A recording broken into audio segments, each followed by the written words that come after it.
Terima kasih kerana memilih channel ini. Sebelum kita mulakan video ini, sila pertimbangkan untuk menekan butang like, share dan subscribe dan aktifkan butang lonceng anda agar anda sentiasa mendapat info-info percuma pada setiap hari dari channel kami. Dan tinggalkan komen anda kerana komen anda amatlah dihargai. Terima kasih. Datuk Seri Rafizi Ramli berhasrat menyerahkan bukti tambahan kepada Suruhanjaya Pencegahan Rasuah Malaysia SPRM secara sukarela pada Khamis. Peguamnya Nik Zarid Nik Mustafa berkata, bukti tersebut berkaitan siasatan SPRM berhubung perjanjian pelaburan kerajaan bernilai RM1.1 bilion dengan syarikat semikonduktor berpangkalan di United Kingdom Arm Holdings. Dia Rafizi datang dengan inisiatif sendiri dan bukan atas permintaan SPRM, katanya ketika dihubungi. Malah Nik Zarid turut menjangkakan keterangan Rafizi akan diambil oleh pasukan penyiasat SPRM memandangkan terdapat bukti tambahan yang akan diserahkan. Bukti-bukti tambahan itu dijangka akan dapat membantu SPRM melengkapkan siasatan termasuk pengambilan percakapan-percakapan siasatan daripada beberapa orang individu yang dirujukkan dalam bukti baharu tersebut yang merupakan material kepada siasatan kes, katanya.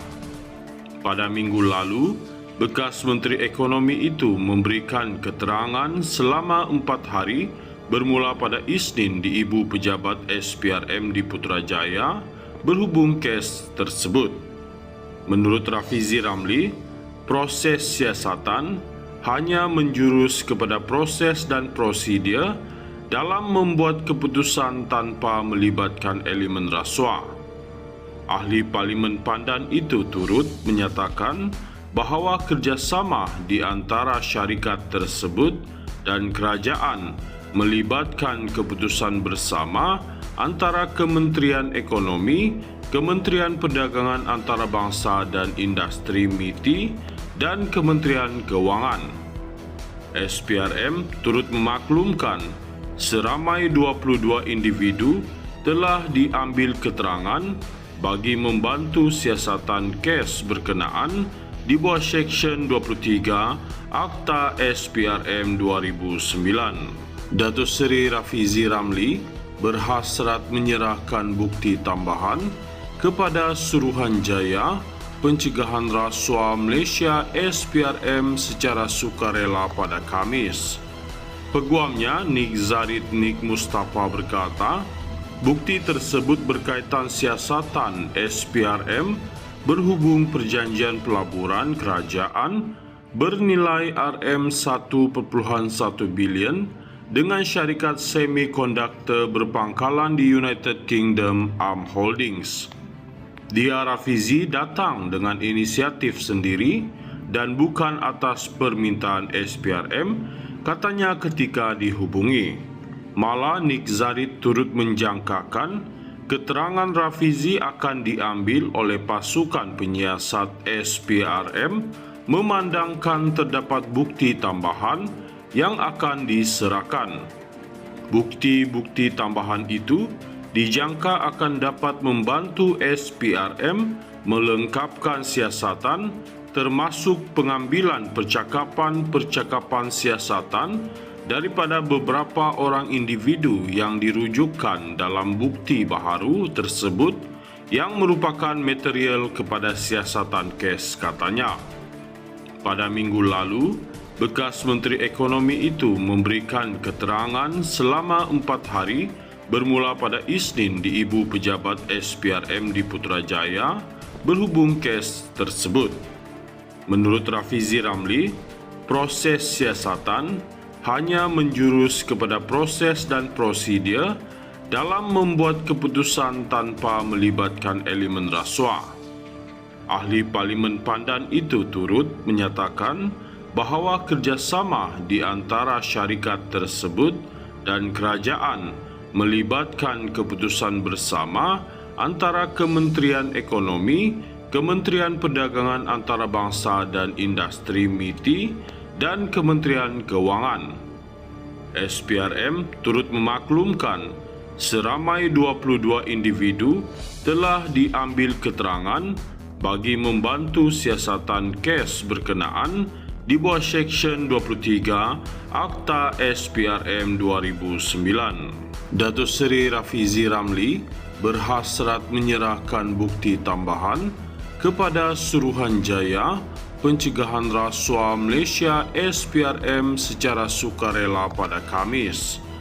Peguamnya Nik Zarid Nik Mustafa berkata, bukti tersebut berkaitan siasatan SPRM berhubung perjanjian pelaburan kerajaan bernilai RM1.1 bilion dengan syarikat semikonduktor berpangkalan di United Kingdom Arm Holdings. Dia Rafizi datang dengan inisiatif sendiri dan bukan atas permintaan SPRM, katanya ketika dihubungi. Malah Nik Zarid turut menjangkakan keterangan Rafizi akan diambil oleh pasukan penyiasat SPRM memandangkan terdapat bukti tambahan yang akan diserahkan. Bukti-bukti tambahan itu dijangka akan dapat membantu SPRM melengkapkan siasatan termasuk pengambilan percakapan-percakapan siasatan daripada beberapa orang individu yang dirujukkan dalam bukti baharu tersebut yang merupakan material kepada siasatan kes, katanya. Pada minggu lalu, bekas Menteri Ekonomi itu memberikan keterangan selama 4 hari bermula pada Isnin di Ibu Pejabat SPRM di Putrajaya berhubung kes tersebut. Menurut Rafizi Ramli, proses siasatan hanya menjurus kepada proses dan prosedur dalam membuat keputusan tanpa melibatkan elemen rasuah.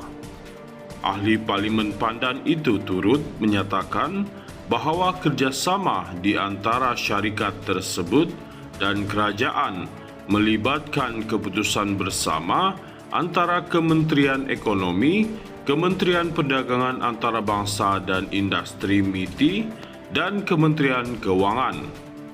SPRM turut memaklumkan seramai 22 individu telah diambil keterangan bagi membantu siasatan kes berkenaan di bawah Seksyen 23 Akta SPRM 2009.